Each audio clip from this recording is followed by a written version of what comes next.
मनोमीवाचि प्रतिष्ठितम् आविराविर्मयधि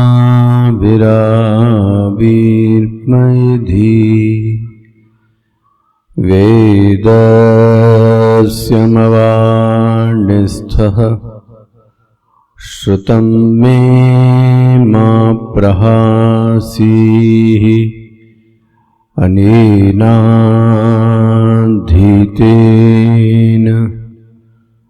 अहोरात्रान् सन्दधामि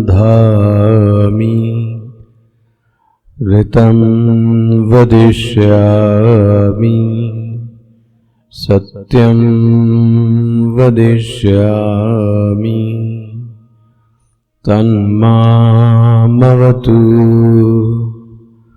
तद्वक्तारमवतु अवतु माम् अवतु वक्तारम् अवतु वक्तारम्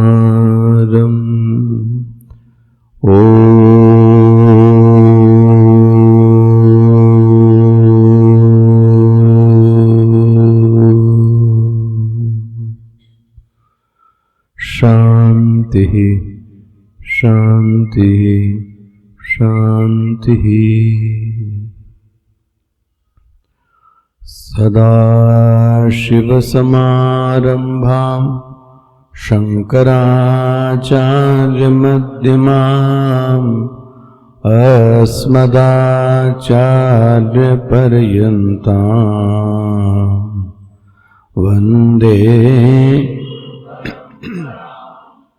शङ्करं शङ्कराचार्यं केशवं बादरायणं सूत्रभाष्यकृतौ वन्दे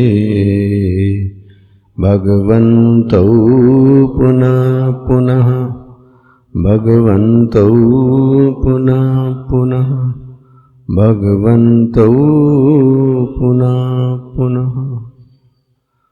ॐ सहना भवतु सहनो भुनक्तु सह वीर्यं करवावहै तेजस्विनावधीतमस्तु मा विद्विषावहै।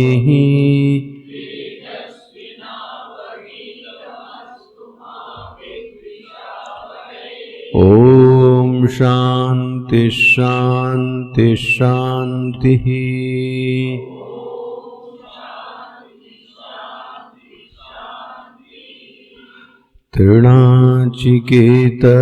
तृणाचिकेततिभिरेत्य सन्धिं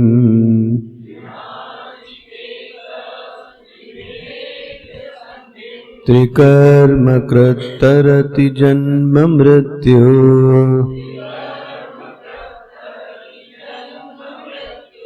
ब्रह्मयज्ञं देवमीड्यं विदित्वा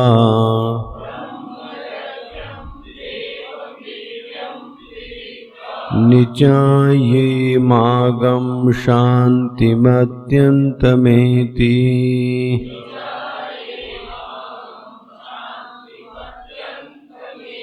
तृणाचिकेतस्त्रयमेद्विदित्वा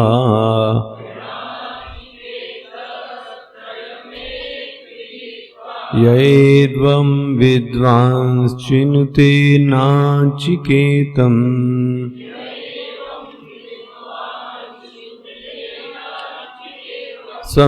समृत्युपाशान् पुरतः प्रणोद्य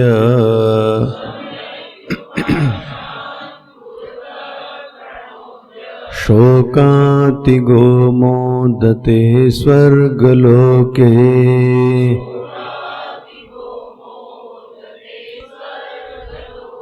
एष ते अग्निर्नचिकेतः स्वर्ग्यो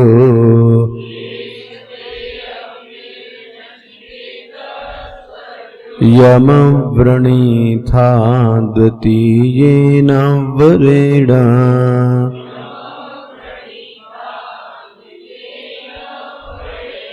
एतम् अग्निं तवैव प्रवक्ष्यन्ति जनास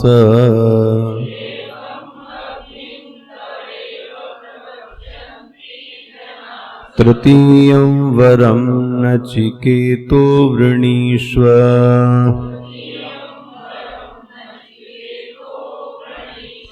येयं प्रेते विचिकित्सा मनुष्ये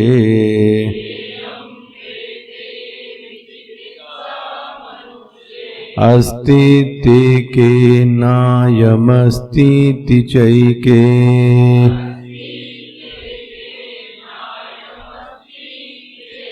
एतद्विद्यामनुशिष्टस्त्वयाहम्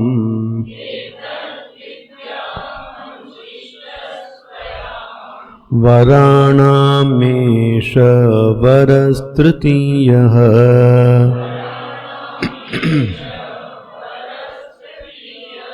येयं प्रेते विचिकित्सा मनुष्ये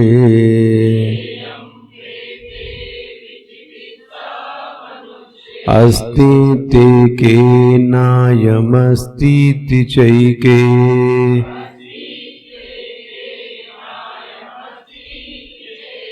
एतद्विद्यामनुशिष्टस्त्वयाहम्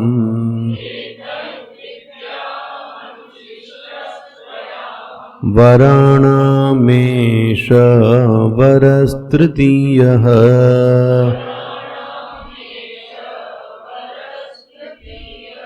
वराणामेष वरस्तृतीयः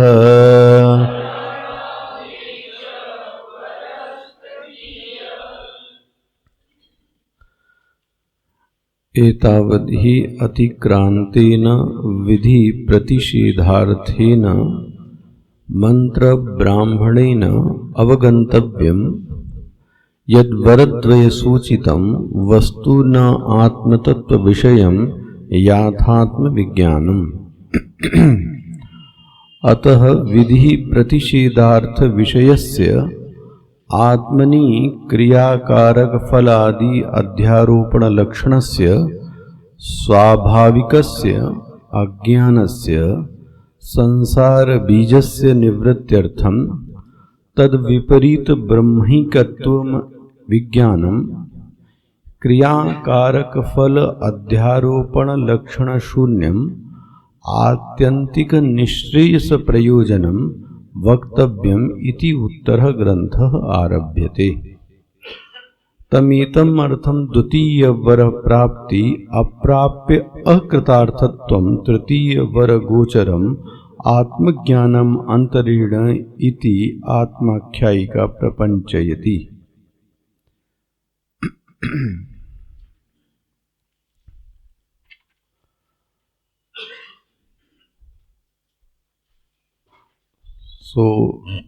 वेद का कर्मकांड का मंत्र ब्राह्मणात्मक हिस्सा जो कि श्रुति का ही अंश माना जाता है, जिसमें मंत्र और ब्राह्मण भाग दोनों हैं, इस कर्म मीमांसा में जीवत्व को शेष रहते हुए जीव सर्वोत्कृष्टतम उपाधि क्या प्राप्त कर सकता है, जीव के उन्नयन का उच्चतम शिखर क्या हो सकता है, यह कर्म कांड मीमांसा का पूर्व मीमांसा का प्रतिपाद्य विषय है। कर्मकांड की श्रुति होते हुए भी आखिर इस मंत्र को उपनिषद की संज्ञा क्यों दी गई? क्योंकि हमने और आपने यही एक रटा कि ज्ञान को ही उपनिषद कहते हैं। तो यहां तो कर्म कांड की बात कही गई और इसी कर्म कांड को उपनिषद कहा जा रहा है, क्योंकि उपनिषद का जो द्वितीय अर्थ था अवसादन, तो जब उसका तादात्म्य सृष्टि से होता है जब उसका तादाद में जीवत्व की बड़ी बड़ी उपाधियों से होता है तो उसके कर्तृत्व में शिथिलीकरण का देखने का एक स्पष्ट प्रयास होता है और कोई भी देख सकता है कि उसमें वह कर्तृत्व विराजमान नहीं है जो पहले था। तो अवसादन के अर्थ में इस मंत्र को उपनिषद की भी संज्ञा क्या करी गई, प्रदान की गई, इसलिए इसको भी उपनिषद कहते हैं। दो वरों के द्वारा अभी तक कर्म कांड की पूर्व मीमांसा की बात की गई। जो विषय छूट गया उसको मैं कल कह रहा था याथात्म विज्ञानम, जैसा है वैसा आत्म तत्व को नहीं जाना गया। जाना वैसा गया जैसी मेरी दृष्टि है, जाना ऐसा गया जैसा मेरा ज्ञान था। लेकिन श्रुति क्या कहती है, याथात्म्य विज्ञानम, यह प्राप्ति अभी भी उसको नहीं हुई थी। तो कल मैं इसकी संगति आपको कह रहा था, संभवतः आपको अब रट जाना चाहिए। उत्तर ग्रंथ आरभ्यते, जो उत्तर ग्रंथ है वह आरंभ होता है। तो उत्तर ग्रंथ के आरंभ का प्रयोजन क्या है? तो अयथार्थ ज्ञान की निवृत्ति। देखो, एक याथात्म्य विज्ञान हो गया। याथात्म्य विज्ञान मतलब क्या हुआ? जो चीज जैसी है उसको वैसा जाना गया। फिर जो चीज जैसी है उसको वैसा नहीं जाना गया, इसको क्या कहेंगे? अयथार्थ बना।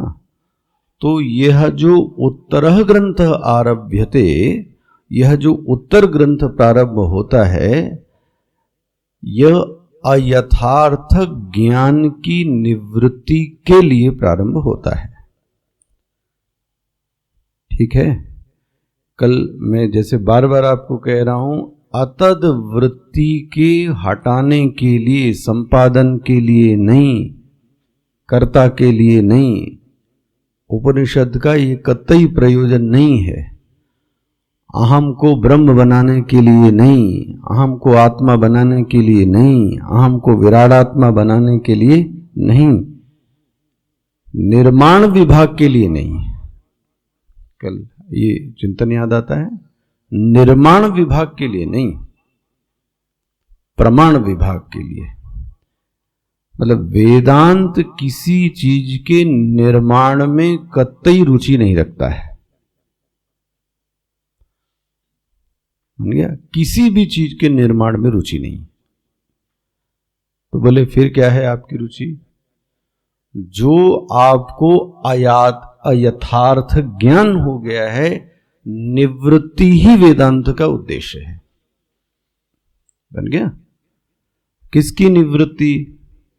जो आपको गलत ज्ञान हो गया। बन गया?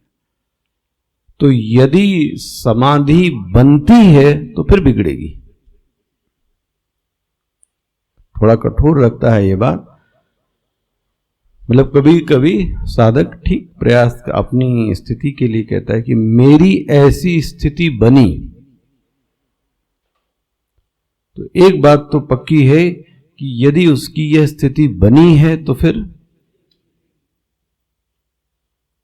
स्थिति बनने का जो कारण है वो चित्त की स्थिति है। चित्त की स्थिति और दृष्टि की स्थिति में जमीन आसमान का अंतर हो सकता है। चित्त की स्थिति तो दूसरे व्यक्ति की उपस्थिति के प्रभाव के कारण भी चित्त की स्थिति बदल जाती है। चित्त की स्थिति स्वयं की स्थिति नहीं हुई। पकड़ में आता है? एक तो चित्त की स्थिति बनना ही मुश्किल है। उसके बाद ये वेदांत और कह देता है कि जो चित्त की स्थिति बनी उसके साथ यह दिमाग में जरूर ला लेना कि ये बिगड़ेगी, तो आपको कष्ट नहीं होगा। क्योंकि साधक समुदाय से बात करने पर हर साधक की ये एक टीस रहती है कि पहले या अभी इतना अच्छा ध्यान होता था, इतना अच्छा मंत्र होता था, और हमारी स्थिति ऐसी थी और मेरी स्थिति का पतन हो गया और अभी स्थिति अच्छी है। ऐसी बातें साधक समुदाय से बात करने पर साधु समाज में भी मिलती है। अगर ये इसको वो साधक सच समझ रहा है तो फिर धोखा खाएगा, क्योंकि जिस स्थिति को वो कह रहा है वो चित्त की स्थिति है। चित्त की स्थिति वेदांत की स्थिति नहीं है। अच्छा कर लो आप। आपको, हमें और आपको संगीत का ABCD का ज्ञान नहीं है, लेकिन कोई व्यक्ति बहुत अच्छे से कुछ करे तो हमारा चित्त क्या हो गया? शांत हो गया भाई। तो क्या बड़े आप शांत मानुष हो? आप शांत मानुष हो? जहां वो हटा वहां आपकी स्थिति आ गई सामने। आखिर देखो यही तो आपके परिवार वाले भी कहते हैं कि जो आपको बड़े साधक और साधिकाएं जिनकी आप बड़ी प्रशंसा कर रहे हैं, वो 1 घंटे के लिए, जरा इसको हटा के देखिए 22 घंटे, तो फिर मैं आपको बताता हूं कि क्या स्थिति है। तो ये जो चित्त की स्थिति बनी वो क्यों बनी? ये तो सत्संग के वातावरण, बहुत सारी चीजें उसको मिलकर चित्त की स्थिति बनी, बट वो चित्त की स्थिति स्वस्थिति नहीं है, ये कहना चाहता। स्वस्थिति नहीं बन गया। स्वस्थिति व्यवस्थित बन जाए, आपकी इतनी खुद की स्थिति बन जाए तो फिर अच्छी बात है। बना। वेदांत निवृत्ति में विश्वास करता है, और वह निवृत्ति जो गलत ज्ञान से आपके मस्तिष्क में, दृष्टि में प्रवेश कर गई है, तो क्या करेगा? अतद वृत्ति, कल का शब्द बोल सकता है, व्यावर्तकत्व, व्यावर्तन का काम करेगी, संपादन का कार्य नहीं करेगी, निर्माण का कार्य नहीं करेगी। स्पष्ट हो गया? तो अयथात्म ज्ञान, यथार्थ नहीं, अयथार्थ ज्ञान की निवृत्ति ही उत्तर ग्रंथ की प्रवृत्ति का उद्देश्य है। अच्छा, बोले महाराज ये एक शब्दों में कहें, एक पंक्ति में कहें तो क्या अयथार्थ ज्ञान हो गया हमको? सब कुछ तो अच्छा है, इसमें अयथार्थ ज्ञान क्या हो गया है? बना? क्या अयथार्थ ज्ञान हो गया भाई? क्या ऐसा अनिष्ट कर दिया? तो बोले अयथार्थ ज्ञान यह हो गया कि स्वयं में क्रिया कारक और फल को मान लिया, यह यथार्थ ज्ञान। तो कोई एक ही चीज को कितनी दृष्टि से आप समझ सकते हो? यही मैं बार बार आपसे कह रहा हूं, पता नहीं भगवान कृपा करें कि इन चीजों को ध्यान में बैठकर देखो तो बहुत आनंद आएगा, वरना बुद्धि से देखोगे चली जाएंगी सब चीजें। 10 मिनट कभी एकांत में दीप जला के जरा बैठिए,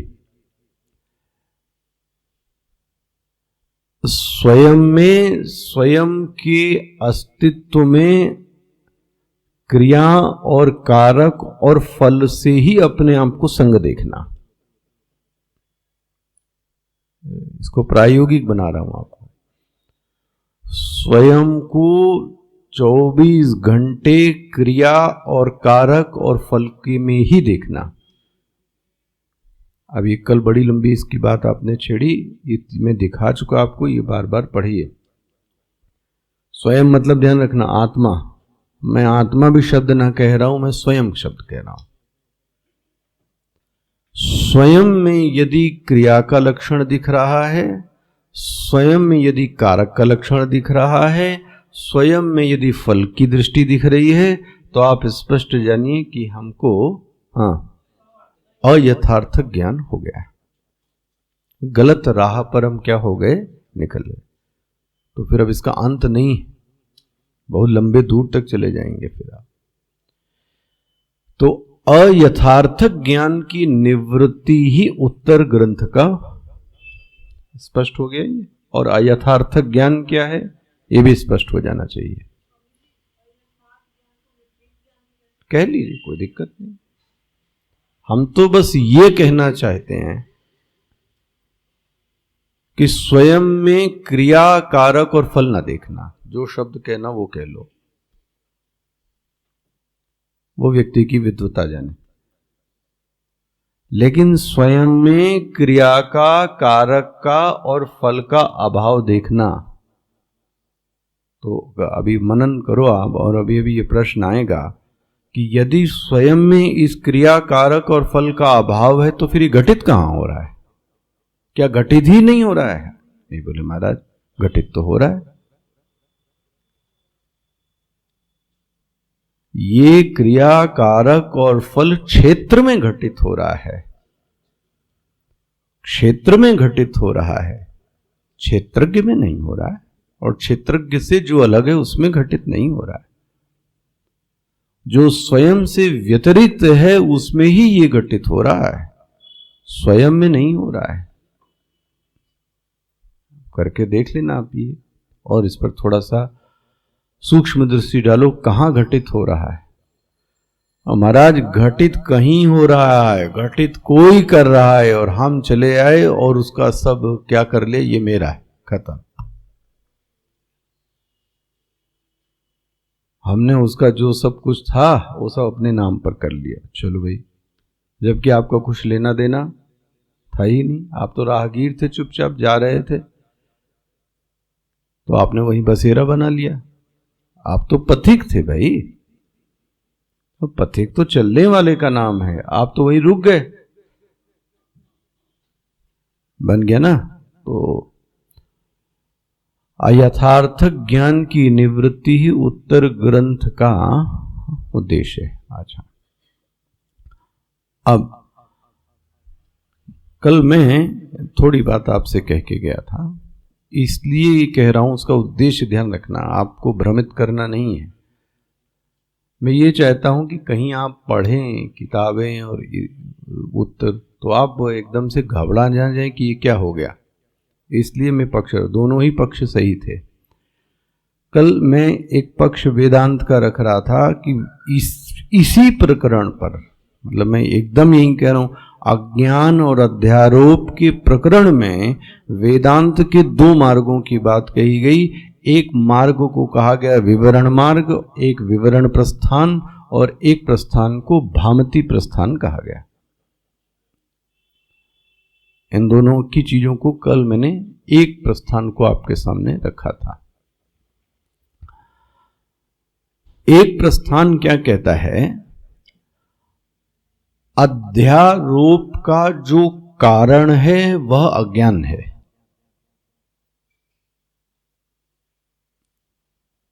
ठीक है। दूसरा प्रकरण कहता है कि अध्यारोप एवं अज्ञानम। स्पष्ट हो गया। अब धीरे धीरे इस बात को खोलते हैं। अध्यारोप का जो कारण है वह अज्ञान है,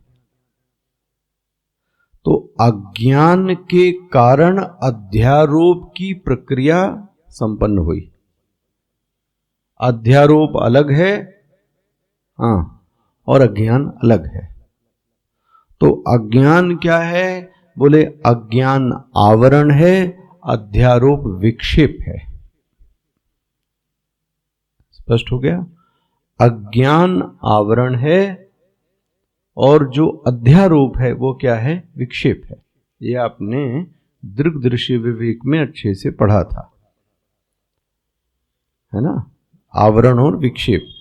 अज्ञान आवरण है और अध्यारोप विक्षेप है। अच्छा, स्पष्ट हो गया?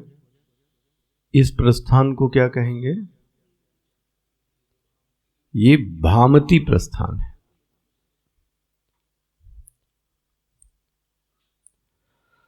फिर से इसको और सरल शब्दों में जो मुझे समझ में आता गया, भ्रम या अध्यारोप, भ्रम कह लें या अध्यारोप, इसमें भी बड़ी लड़ाई है।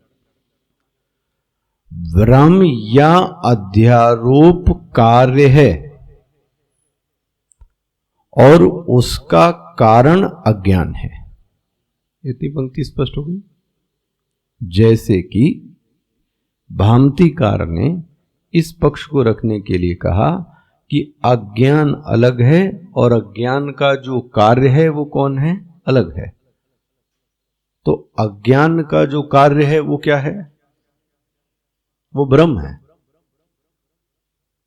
अज्ञान, उसी को अध्यारोप कह लीजिए, इसलिए मैंने बोला अध्यारोप या भ्रम। कभी कभी शब्द भ्रम भी लिखा जाता है और कभी कभी शब्द अध्यारोप भी लिखा जाता है, लेकिन अध्यारोप या भ्रम के जो बीज में है वो कौन है? वो अज्ञान है। और अज्ञान न होता, हां, तो भ्रम भी नहीं होता। वाह, मत तो बहुत सही है। बोले जैसे कि आपको रज्जू पे जो सर्प पर भ्रम की उत्पत्ति हुई, उसका कारण क्या है?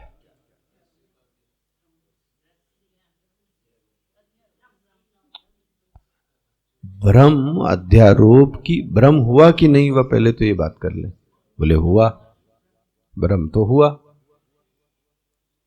तो बोले ये भ्रम क्यों हुआ? तो बोले रस्सी के अज्ञान के कारण, है ना?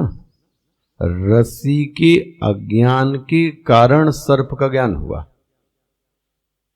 सर्प का तो ज्ञान ही हुआ ना। स्पष्ट हो गया? ये सर्प का ज्ञान क्यों हुआ?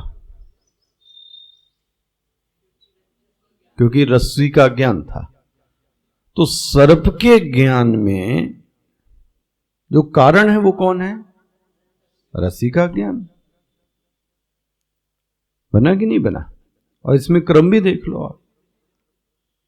पहले अज्ञान आया और जब उस अज्ञान के बाद क्या दिखा हमको? फिर तो सर्प दिखा, जो भी भ्रम जिसको कह ले। इसी तरह से तद्वत जो अध्यारोप है, जो कार्य है, या अध्यारोप है या जो भ्रम है, वह अज्ञान से अलग है। अज्ञान उसका कारण है, भ्रम और अध्यारोप उसका कार्य है। और नहीं है तो रज्जू और सर्प का दृष्टांत पकड़कर दिमाग में ठूस लीजिए, तो आपको हिलेंगे नहीं आप। किससे? रस्सी के अज्ञान के कारण सर्प की दर्शन हुआ, सर्प का भ्रम हुआ। अच्छा है। दूसरी चीज इसमें, अच्छा, ये तो मैंने आपके सामने किसका पक्ष रखा? भामती का, भामती प्रस्थान का। और दूसरा जो प्रस्थान है वह है विवरण प्रस्थान। विवरण प्रस्थान क्या कहता है? तो अपनी बात कैसे बड़ी अच्छी से लगती है, अपनी बात को कहने का ढंग कितना अच्छा है। पहली बात, यह जो भ्रम है या जो अध्यारोप है, ये पहली बात तो अनादि है। भ्रम या जो अध्यारोप कह लें, ये अनादि है। ठीक है? किसका मत रख रहा हूं मैं? विवरणकार का, इसको याद रखिएगा। दूसरी हिस्सा, ये अनादि है और अनादि का कोई कारण नहीं होता है, अनादि निर्नैमित्तिक होता है। कौन? अब जब निर्नैमित्तिक हो गया, इसका मतलब फिर अनादि का कोई कारण, इसका मतलब भ्रम या अज्ञान का कोई कारण, भ्रम स्वयं ही कारण है, अज्ञान स्वयं ही कारण। देखो कैसे अंतर कर लिया उन्होंने, उससे अंतर पकड़ में आया क्या? कितनी जरा से में राह चली गई दूसरी। मैं फिर से रिपीट कर रहा हूं एक एक पंक्ति, एकदम मनन की योग्य, अकेले में बैठ के सोचिए क्या कहा गया, कैसे बात अपनी प्रारंभ की। पहली बात तो जो भ्रम है वो भ्रम स्वयं में कैसा है? अनादि है। भ्रम मतलब अध्यारोप, ठीक है। अच्छा, अनादि का कोई कारण नहीं होता है। आपको ये इसके पहले खूब चर्चा हुई इस पे हमारी आपकी। अनादि का, और अनादि तभी हो सकता है क्योंकि वह निर्नैमित्तिक है, इसी को स्वाभाविक कहा गया था। ये देख रहे हैं आप क्या? स्वाभाविकम अज्ञानस्य, इसी शब्द पे कह रहा हूं, ये जो आपके भाष्य में शब्द आया है, इसका मतलब भाष्यकार का जो मत है वो विवरण प्रस्थान की ओर ज्यादा दिखता है। पकड़ में आ रहा है क्या कहा जा रहा है? भाष्यकार का जो मत है वो विवरण प्रस्थान की ओर ज्यादा झुकाव है। अच्छा, ये मत पूछना कि कौन सही है। दर्शन में कोई सही नहीं होता और कोई गलत नहीं होता, समझ गया? दर्शन में कोई सच नहीं है, कोई गलत नहीं। दर्शन आपकी अपनी स्वयं की क्या है? स्थिति है। जिसकी जैसी स्थिति उसको वैसे ही दिखता है। इसलिए इस झंझट में मत पड़ना कि क्या सही है और क्या, लेकिन दोनों ही मत वेदांत ने क्या किए हैं? मान्य किए। अच्छा, इसको और मैं आपके सामने विवरण प्रस्थान को रखता हूं। भ्रम ही अज्ञान का स्वरूप है। देखो अंतर हो गया। पहले वाले ने क्या कहा था? अज्ञान के कारण भ्रम है। ये क्या बोले? भ्रम ही अज्ञान का स्वरूप है। अध्यारोप को ही अज्ञान कहते हैं।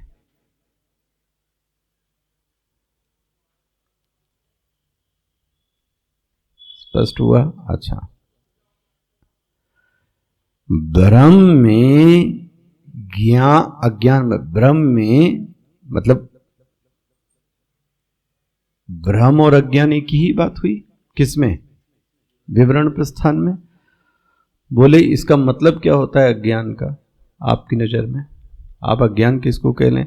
भ्रम में ज्ञान का अभाव है। भ्रम में ज्ञान का अभाव है, इसलिए भ्रम को अज्ञान संज्ञा, इसलिए भ्रम को अज्ञान संज्ञा कहते हैं। संज्ञा मतलब कहना। ज्ञान के आने से अज्ञान नहीं मिटता। बहुत सावधानी से एक एक पंक्ति एक्सप्लेन करेंगे इसको। दे, ज्ञान के आने से अज्ञान नहीं मिटता, भ्रम मिटता है। और वो जो भ्रम मिटता है उसी को आप क्या बोलते हैं? अज्ञान मिट गया।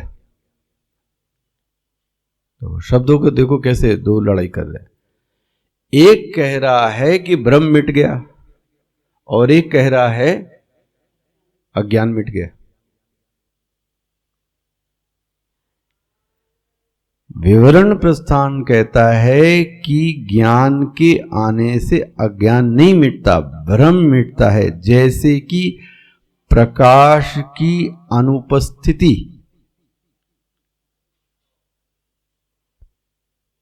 प्रकाश की अनुपस्थिति अंधकार है।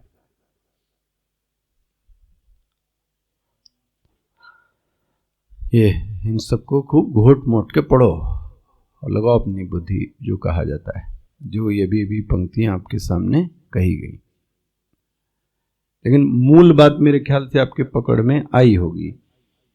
एक अज्ञान से भ्रम की उत्पत्ति मान रहा है और एक अज्ञान और भ्रम दोनों को एक ही कह रहा है, क्योंकि ये कैसे हैं? अनादि हैं।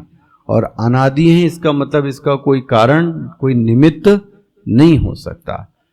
एक ये कह रहा है कि जो निवृत्ति हुई वह भ्रम की हुई, तो बोलते हैं जो भ्रम की निवृत्ति है वही निवृत्ति क्या कहलाएगी? अज्ञान की। तो आप भ्रम को अलग कहते हो और अज्ञान को क्या कहते हो? यह आक्षेप किसके ऊपर है? भामती के ऊपर। यस, ये भामती के ऊपर आक्षेप है। क्या आप भ्रम को अलग कहते हो और अज्ञान को? अरे जब मैंने जान लिया टॉर्च से, तो जो भ्रम की निवृत्ति है वही तो अज्ञान की निवृत्ति है। स्पष्ट हो गया? अच्छा, भाष्यकार का मत क्या है, मैं यहां पे आपको ले जाऊं। भाष्यकार ने भ्रम को ही अज्ञान कहा है। भ्रम मतलब ध्यान रखना ना, यहां अध्यारोप शब्द आया है। ब्रह्म सूत्र में ब्रह्म शब्द आता है। भाष्यकार ने ब्रह्म को ही अज्ञान कहा है और यहां पर इसको सीधे क्या कह दिया? अध्यारोप कहा है। तो यहां सीधे अध्यारोप को किस शब्द से कह दिया? अज्ञान। अध्यारोप मतलब अज्ञान। अच्छा, कार्य नहीं कहा। जैसे कि कौन कहता है? जैसे कि कौन कहता है? भामतीकार। स्पष्ट हो गया? मेरे ख्याल में मोटी मोटी बात आपकी समझ में आई होगी, और नहीं आई तो भी कोई आप चिंता मत करना।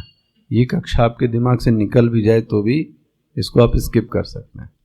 ये तो मैं इसलिए पढ़ा रहा हूं कि जो पढ़ाई होनी चाहिए वो होलिस्टिक होनी चाहिए। सब विद्यार्थी अलग अलग टाइप के होते हैं, क्योंकि बहुत सारे अन्य लोग भी तो सुन रहे हैं ना, तो उनको और भी।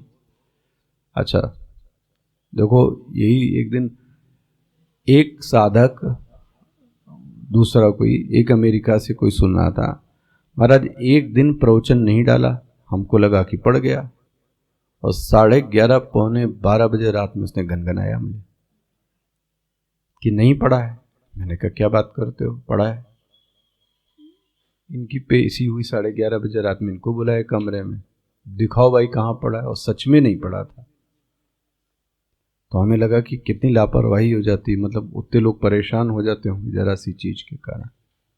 इसलिए मैं कह रहा था कि सतर्कता से कह रहा हूं। अच्छा खैर,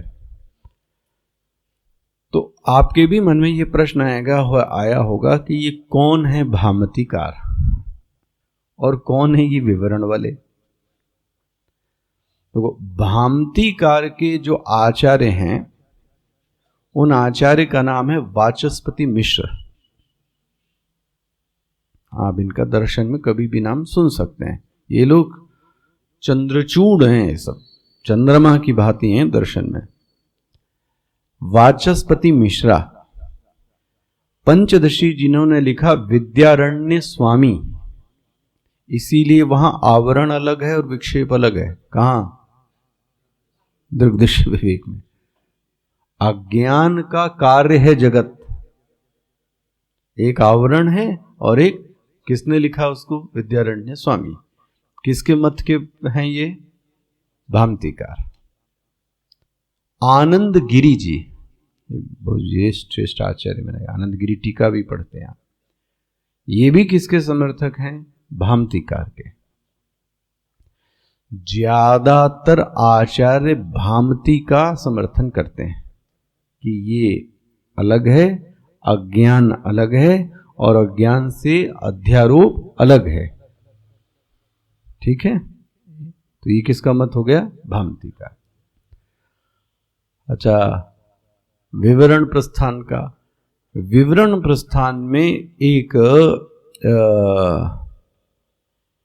विद्वान व्यक्ति हुए जिसे सर्वज्ञात्म मुनि, नाम क्या उनका? सर्वज्ञात्म मुनि।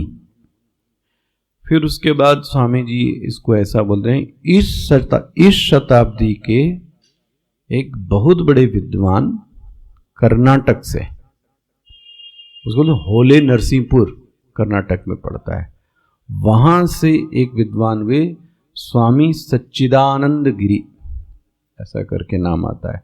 100 से अधिक ग्रंथ खुद लिखे संस्कृत में। उन्होंने इस विवरण प्रस्थान को और सामने से क्या किया है, अच्छे से रखा है। हम होते तो पूछते, बट स्वामी जी ने खुद ही बता दिया। हम होते तो सामने ही पूछते कि गुरु जी, स्वामी जी आप किसके पक्षधर हैं? तो वो प्रश्न का उत्तर भी मुझे खुद ही दे दिया उन्होंने कि मत दोनों ठीक हैं, लेकिन कभी कभी स्वयं का झुकाव विवरण प्रस्थान की ओर स्वामी जी का थोड़ा ज्यादा जाता है। इस ओर विवरण प्रस्थान की ओर। विवरण प्रस्थान मतलब सर्वज्ञात्म मन, क्योंकि स्वामी जी ने ये मुझे भी खरीदवाया था। बहुत सारे ग्रंथ मैंने इसके देखे, सच्चिदानंद जी के बहुत अच्छे अच्छे ग्रंथ हैं इनके। अच्छा, खैर, अब एक चीज और बताएं। एक हुए चित सुखाचार्य, क्या नाम है? चित सुखाचार्य। कभी मौका मिले तो आपको, यहां तो मेरे पास तो है, जो सत चित शब्द है, चित शब्द पे इतनी मोटी किताब है। किस शब्द पे? उसका नाम है चित सुखी। बस एक्चुअली में क्या है कि एक जो हम लोग पढ़ते हैं वो लघु प्रस्थान है, और एक वृहत प्रस्थान भी होता है जिसमें खंडन खांड, चित सुखी, ये सब ग्रंथ उसमें पढ़ाए जाते हैं। वो बृहद प्रस्थान। तो हम लोग पढ़ते पढ़ाते हैं ज्यादातर वो कैसा है? लघु प्रस्थान, जिसमें गीता, उपनिषद, भाष्य और ब्रह्मसूत्र है। जो ये कर ले वही वो कर सकता है। कौन सा? बृहद प्रस्थान है। उसमें एक ग्रंथ सिर्फ चित शब्द पे इतना मोटा मरा है, चित सुखी। तो उसके एक चीज को रखूं जो बड़ा अच्छा मुझे लगा और आपकी समझ में आ सकता है थोड़ी कोशिश करूं। क्या है? उन्होंने एक बड़ी अच्छी बात कही। बोलते हैं भ्रम का निवारण केवल विचार से नहीं हो सकता। बोले ये क्या कह दिया आपने? भ्रम का निवारण केवल, बोले मेरी बात को समझिए, हम क्या कहना चाह रहे हैं वेदांत में। भ्रम, कोई भ्रम को असंगत दिखा दे। असंगत, असंगत मतलब ये भ्रम है ही नहीं। भ्रम ये वो, अच्छा कैसे दिखा दिया? बोले तर्क से। भाई तर्क तो बड़ी अजीब सी चीज है, क्या ना सिद्ध कर दे। ये वकील लोग जो लड़ते हैं वो देखते हो आप, क्या ना सिद्ध कर दें। ये शिवलिंग को फव्वारा बता दो आप, हंसी आती के ये भी कर।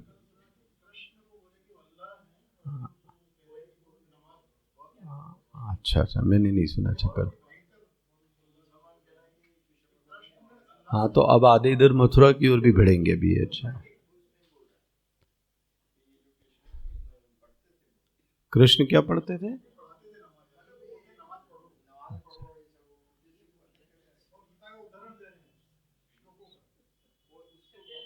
अच्छा अच्छा अच्छा, मैंने नहीं देखा कल टीवी। अच्छा अच्छा, हाँ, क्या है? बिन आपा, बिनु आपा ही चीन्हे। हाँ हाँ, एकदम सही है, बिनु आपा ही चीन्हे। और बोलूं आपको इसका जवाब दूं?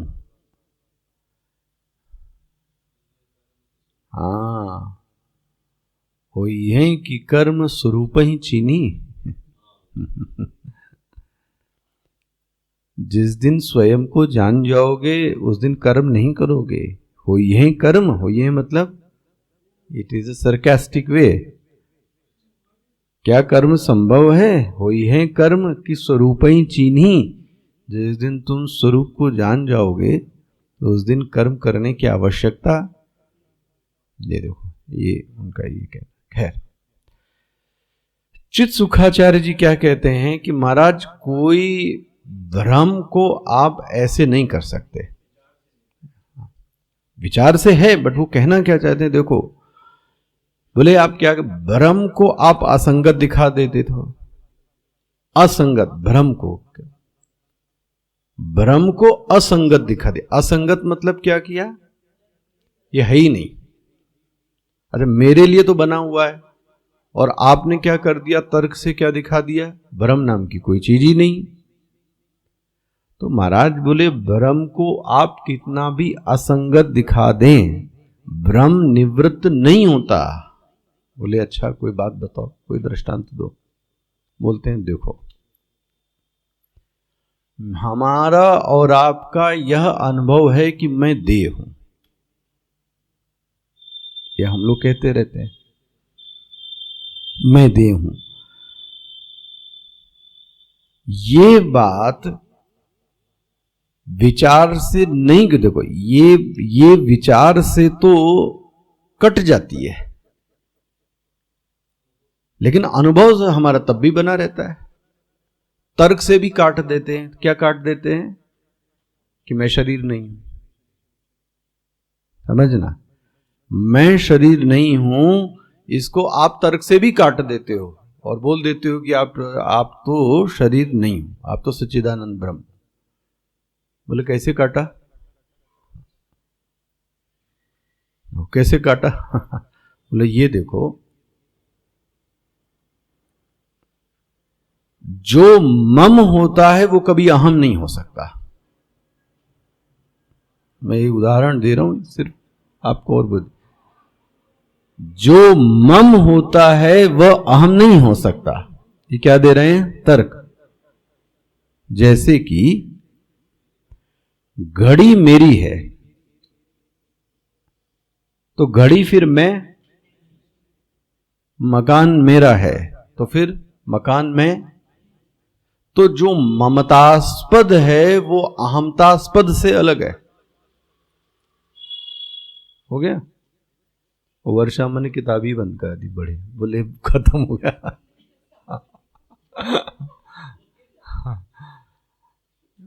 वो उधर सो जाएंगे, आप किनारे उधर खिसका लो, उसमें क्या देखा है। जो मम है वो अहम नहीं हो सकता। ठीक है ना भाई, इसमें किसी को दो राय? संपत्ति मेरी है तो मैं तो नहीं हो सकता। देह में क्या भाव है? देह मेरा, इसका मतलब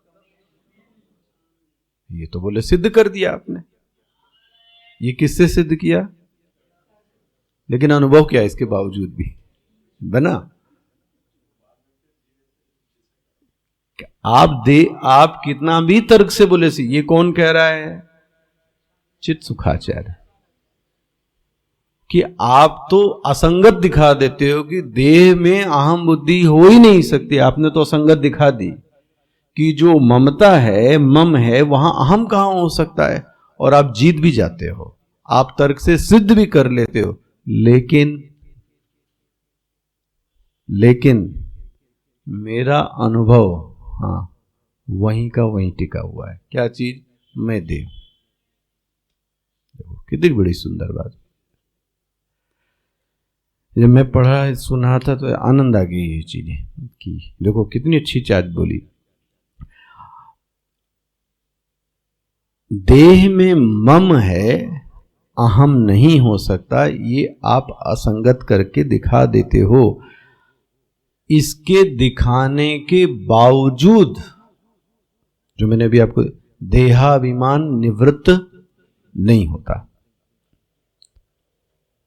युक्ति युक्त श्रुति विरुद्ध दिखाए जाने पर भी, अब आप तो यहां श्रुति भी दिखा देते हो।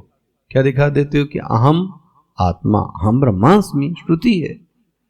हम देह तो श्रुति ने नहीं कहा, तो श्रुति भी आपके समर्थन में आ गई। अनुभूति की बात आई, वो तर्क की बात आई तो वो भी आपके समर्थन में आपने कर ली, लेकिन मेरा अनुभव अभी भी, मैं अपने आप को देह समझता हूं। देखो, अच्छा, तो देखो क्या बोलते हैं, मिथ्या सिद्ध करना, मिथ्या मतलब फॉल्सिफाई, बहुत सुंदर तर्क लगा। मिथ्या सिद्ध करने से देहाभिमान नहीं जाता है।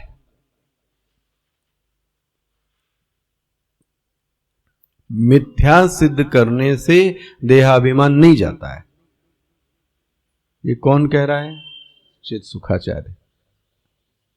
अच्छा, एक बड़ी सुंदर बात की, तर्क वही तर्क आदरणीय है जो अनुभव में पर्यवसान होए। दो विद्वानों की आपस में, देखो, आपस में चर्चा का विषय है कि वही तर्क आदरणीय माना जाएगा जिस तर्क का पर्यवसान अनुभव में हुए। आप कहते सब ठीक हो, मैं मान रहा हूं, लेकिन अनुभव में शून्य। वाह, अच्छा भाई, हम देखो आगे बढ़ता हूं इसके। जैसे नीलिमा बाधित नहीं, अब देखो ये कंक्लूड कर रहे हैं, ये कहना क्या चाह रहे हैं, बहुत अच्छी बात कहना चाह रहे हैं। नीलिमा बाधित नहीं होती कब तक? अरे बादल नहीं, जब तक आकाश को न जानो। बना है ना, बादल तो चला गया तो भी तो नीलिमा, तो मेरे ख्याल अभी बादल नहीं होगा तो आकाश तो अभी भी तो नीलिमा है। ये नीलिमा नहीं है, आप चिल्लाते रहो और सिद्ध कर दो, हमको नीलिमा दिखाई देती है, ठीक है? तो बोले फिर आप क्या कहना चाहते हो, इसी में जीवन जियोगे आप? बोले नहीं नहीं नहीं, मैं आपके पक्ष में आ रहा हूं। आकाश का यदि ज्ञान हो जावे तो नीलिमा बाधित। वाह, बोले आप ये मानते हैं? हाँ, आकाश के जब पहले मत बोलो कि बाधित है। हाँ, देखो उन्होंने क्या कह रहा है, वो सुंदर तरह लगा मुझे। ये मत बोलो भाई ये बाधित है। आकाश का ज्ञान हो जाने पर नीलिमा स्वयं बाधित हो जाती है, और तब यह स्वीकार करने में मुझे कतई एतराज नहीं है कि नीलिमा, बोले इसी तरीके से। वाह, ये लैंडिंग। अधिष्ठान ज्ञान के बिना केवल विचारों से मिथ्या को असंगत दिखा देने से भ्रम निवृत्त नहीं होता। क्या बात, अगर मेरा कितना अच्छा अनुभव के करीब पहुंच रहे हैं। क्या कहा ये पंक्ति? अधिष्ठान ज्ञान के बिना हमको ब्रह्म का ज्ञान है नहीं, और आप हमको सिखा दे रहे हैं जगत मिथ्या है, जगत मिथ्या है, जगत मिथ्या है, और आप सिद्ध भी कर देते हो कि जगत मिथ्या है, और आपने श्रुति भी ला दी, सर्वम इदम ब्रह्म। ये सब क्या है? ईशावास्यम इदगम सर्वम, सिद्ध कर दिया, श्रुति भी दे दी, युक्ति भी दे दी, लेकिन मेरा अनुभव नहीं है। पकड़ में आ रहा है? तो बोले फिर, बोले मैं आपको इसका एक सूत्र देता हूं महाराज। मैं आपकी बात मानता हूं कि जो आप कह रहे हो, क्योंकि श्रुति गलत कह नहीं सकती। इस बात में तो वो भी कहेंगे श्रुति गलत कह नहीं सकती। मैं ही बोले ये कहना चाहता हूं चित सुखाचार्य कि अधिष्ठान ज्ञान के बिना केवल विचारों से, किताब खूब पढ़ लो आप अकेले में बैठ के, कुछ होने जाने वाला नहीं जब तक कि आपको किसका ज्ञान ना हो जाए? ब्रह्म का। जिस दिन ब्रह्म का ज्ञान हो गया, उस दिन वह जो मिथ्या था वो समझ में अपने आप। इसी तरीके से यहां देखो जी, तो बोले साधना क्या होनी चाहिए? अधिष्ठान ज्ञान का प्रयास होना चाहिए। यही मैं अभी जो चर्चा कुछ बनारस में कर रहा था स्वामी जी से, अभी फिर करूंगा इधर हरिद्वार में, वो भी इसी के ही पक्ष। चित श्रुवा नहीं, चित सुखाचार्य। हाँ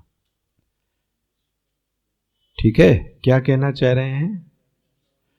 अधिष्ठान, ये भी एक वेदांत का मत है एक्चुअली में। ये दोनों जो हैं ये एक ही बात कही जा रही है दोनों की।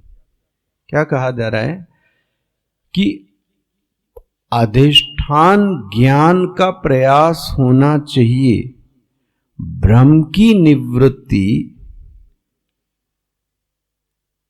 भ्रम की निवृत्ति में अधिष्ठान ज्ञान ठीक है, और आप ब्रह्म को मिथ्या करने के लिए तर्क वितर्क करते हो, ये समझ में नहीं आता। क्या कहा गया ये पंक्ति? मतलब देख रहे हो, कुछ लोग शॉर्टकट में क्या करते हैं, यही आदेश से ज्यादा साधक यही कर रहा है, इसीलिए उसको ये हो नहीं पाता। अधिष्ठान का ज्ञान है नहीं। अधिष्ठान मतलब ब्रह्म, और ब्रह्म का ज्ञान है नहीं, और जगत को मिथ्या करना उसने सिद्ध, तो आप कितना भी पका लो,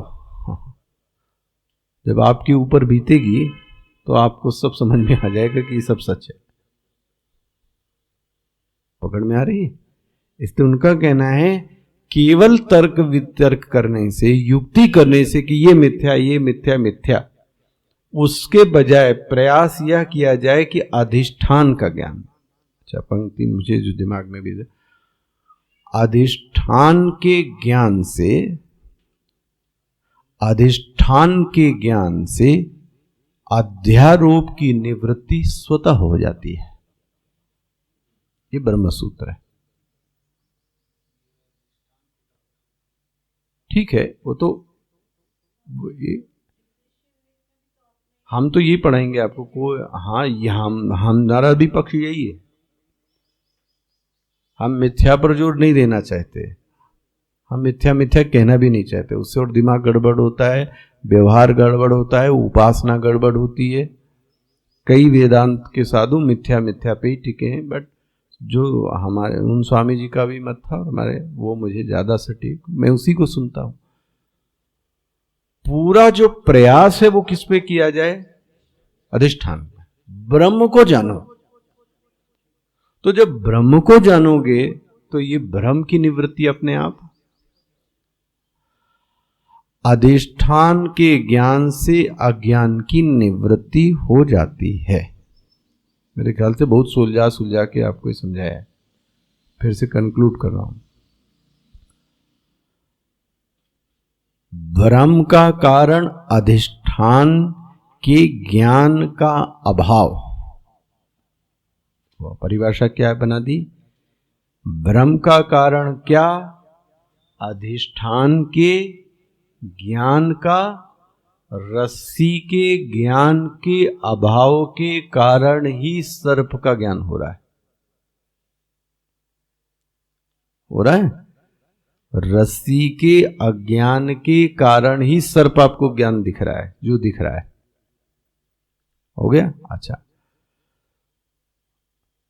तो बहुत एक शब्द में कहें, ये तो संस्कार है, भूचित्र। मैं आ जाऊंगा, उस विषय को भी करता हूं, अभी उसके लिए भी बोलता हूं। तो एक बात कह दूं, चलो,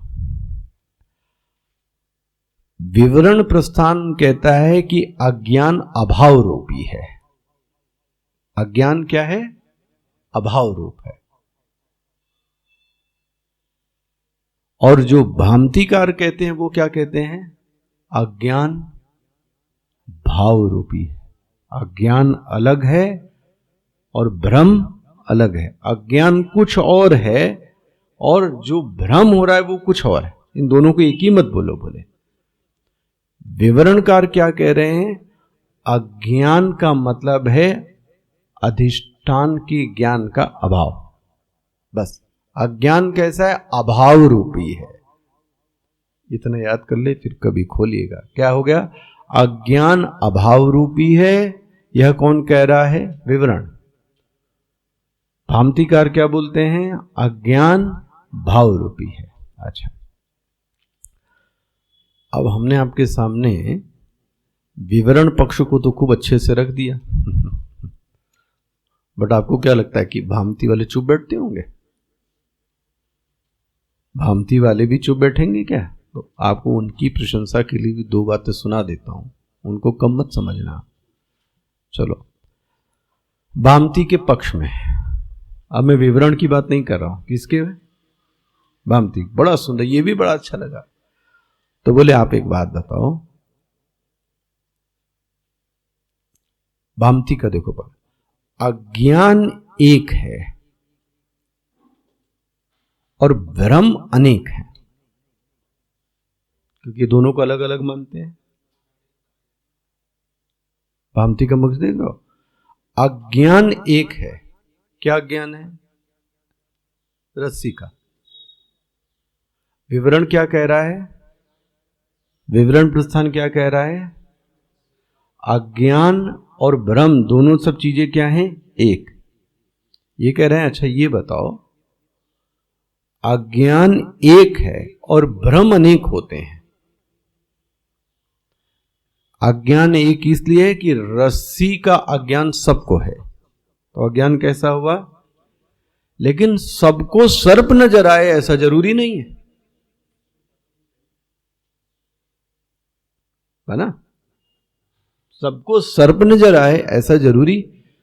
तो किसी को बहुछिद्र नजर आता है, किसी को माला नजर आती है, किसी को पाइप नजर आता है। हुआ कभी कभी वॉक करते हुए लकड़ी नजर आती है, कोई टुकड़ा पड़ा रहता है, एकदम कपड़ा नजर आता है कभी कभी। देखो, तो बोले फिर अनेक क्यों दिख रहा है अगर अज्ञान एक है?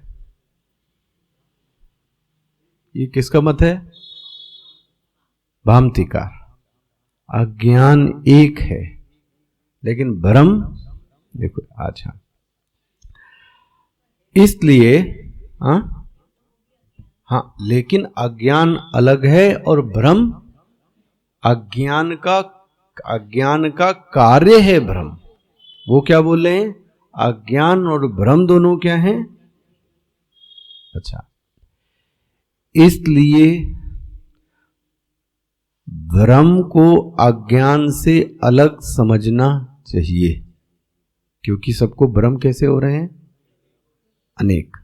जैसा जितना जीव उतना ही क्या हो रहा है? भ्रम।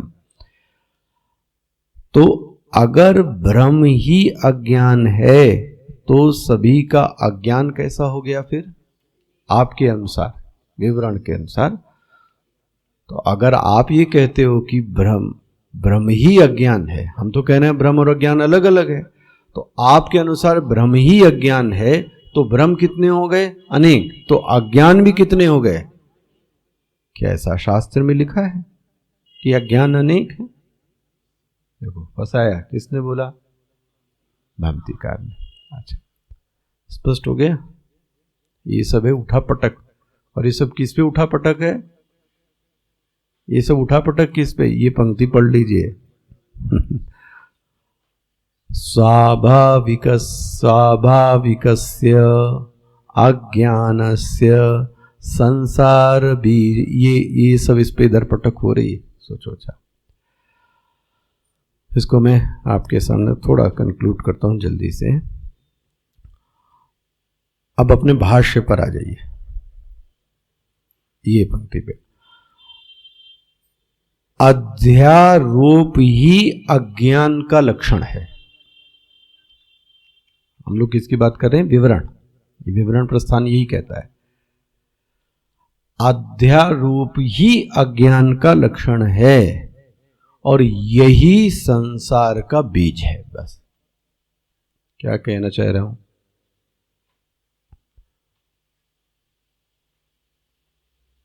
अध्यारोप एक स्वयं बीज है।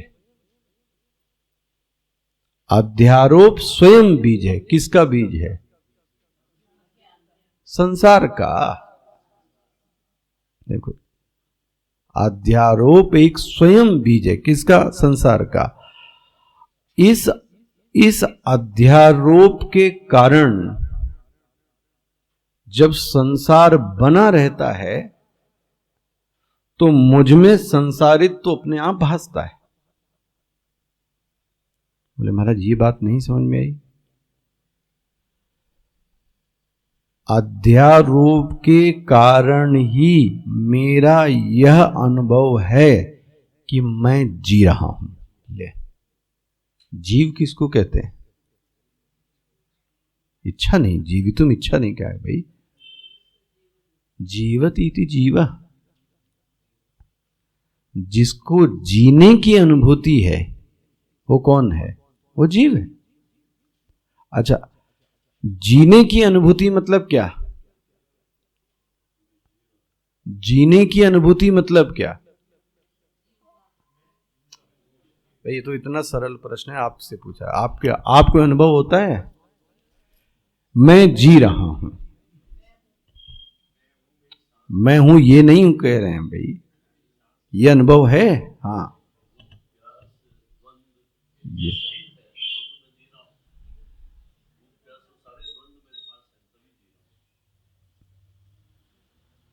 बहुत मिश्रा जी ने, हाँ मिश्रा जी ने बात तो बड़ी सही कही। देखो आप, मैं आपको एक चीज दिखाऊं।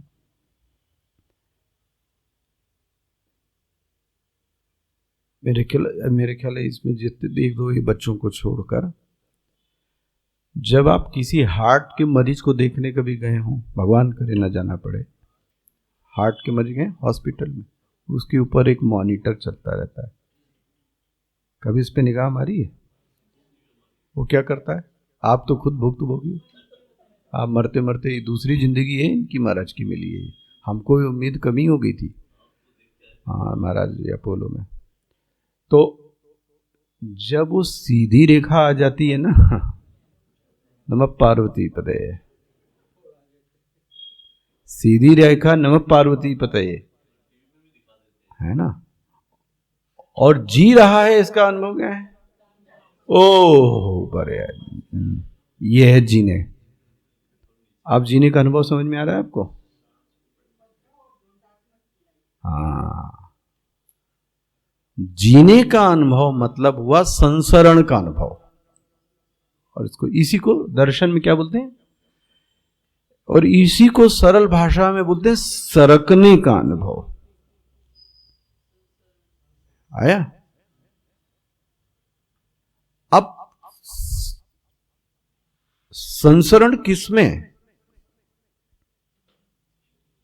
ये जो मैं बदल रहा हूं, ये सरक रहा हूं, कहां सरक रहा हूं?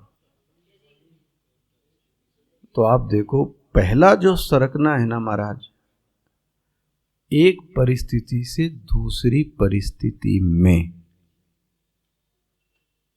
सब शांति से बैठ के देखोगे समझ में आएगा। अभी जब सुबह उठे थे 4:30 बजे आंख खुली होगी, तब एक अलग परिस्थिति थी दिमाग की। ब्रश करने गए, अरे महाराज क्या अटैक किया वो सब विचारों ने। कभी ऐसा सोचो, अच्छा खासा ब्रह्म तरोताजा होके बेचारा उठा, और जैसे ही वो मिरर के सामने गया और ब्रश को उठाया, सोच लो कितना टाइम लगा होगा। उतने में तो सबने क्या कर दिया, आज क्या करना है, कल क्या होना है, परसों क्या होगा, इसको क्या करना, उसको करते करते करते विद इन 10-20 मिनट्स अटैक हो गया। देखो कितनी बड़ी परिस्थिति। अच्छा वो करके आए, अब यहां एक और परिस्थिति मिल गई। अभी आपके मन को कहीं अलग ले गया। अभी घर जाएंगे, ये अनुभव किस बात का है? सरकने का। ध्यान रखना, सरकना बलात्। देख लो आप, अच्छा मैं ये चाहूं कि मैं न सरकूं, करके देख लो आप। एक परिस्थिति से दूसरी परिस्थिति, एक मनस्थिति से दूसरी मनस्थिति में बलात् लेके जा रहा है, इसको बोलते हैं ये है। इसी को कहा जा रहा है संसार बीज। कौन है इसका बीज? ये संसार का जो बीज है वो कौन है? अध्यारोप। आ रहा है? किस चीज का अध्यारोप? स्वयं को न जाना। यह अध्यारोप हुआ ही कब? याद रखना, वो यदि स्वयं को जान जाऊं, विवरण प्रस्थान, स्वयं को जान जाऊं तो ये सब फिर तो हटाने में टाइम, ये तभी है जब स्वयं को नहीं जाना है। यही कठोपनिषद का विषय है, न आत्म तत्व विषयम। जब नहीं जाना है आत्म तत्व को तो अध्यारोप हमको क्या दिख रहा है? सच दिख रहा है, और अब मैं अपने को बहते हुए का अनुभव कर रहा। ये इनको थोड़ा सा अभी भी कनेक्ट करने की जरूरत है। आगे आज कितनी तारीख है? हाँ, 20 है ना? 21 छुट्टी होगी, 22 छुट्टी होगी, 23 होगी। हमें जाना कब है? ये 25 तारीख को है। नहीं, लेकिन 25 को हम शाम को जाएंगे, इसलिए 25 की सुबह तो हो ही जाएगी। तो 23, 24, 25 इस विषय को समाप्त कर दें। हाँ भाई, क्या कौन सा अध्याय? तीसरा। ओम श्री परमात्मने नमः।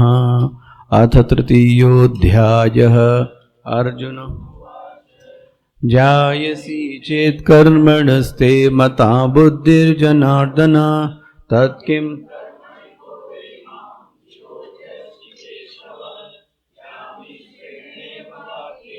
बुद्धिं मोहयसीव मे कं वद निश्चित्य येन